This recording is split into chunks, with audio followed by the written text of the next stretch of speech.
Real rate of return. When you're putting together a portfolio, how do you decide, first of all, and number one? And number two, I mean, do you use more inflation early on in the retirement and then back off later? How does that work? Well, it depends on the individual. You have a lot of different options. One of them is just to use more spending early on. Say, look, for the next 10 years, I want to have my normal, what I project to be my normal retirement, plus an extra 10 grand a year to do traveling.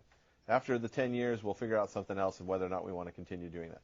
So you kind of front load the portfolio as far as the safety side of it. The other interpreted question I'm looking at there is, how do you determine what rate of return to use? Well, it depends on the individual. If you've got somebody who's a little bit more aggressive, they've already got a portfolio that's made up of a lot of real estate in other areas, maybe you can have a little bit better inflation-adjusted total rate of return. If you've got somebody who's very conservative, more in the fixed income side of the house, doesn't like the volatility of the market, doesn't like the illiquidity of real estate and other things, doesn't want to be a landlord, whatever the case, then you have to be a little bit more on the lower side of the real rate of return house. So you have to really get into the individual. That's why, again, my opinion is these standalone calculators are very tough to deal with without looking into all these other areas. And most people just don't look into them. Heck, there's maybe a lot of advisors that don't look into it. They just say, oh, yeah, we can do X percent. Let's just make it work. So let's try to map it out.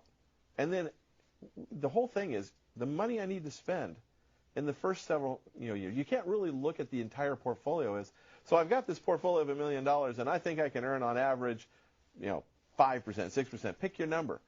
But the reality is some of it's going to be earning less. Some of it could potentially be earning more. But the money that you need to spend in the first X number of years, 5, 6, 7, 8, 10, whatever the number is for you, needs to be a lot less volatile than the overall portfolio as a whole.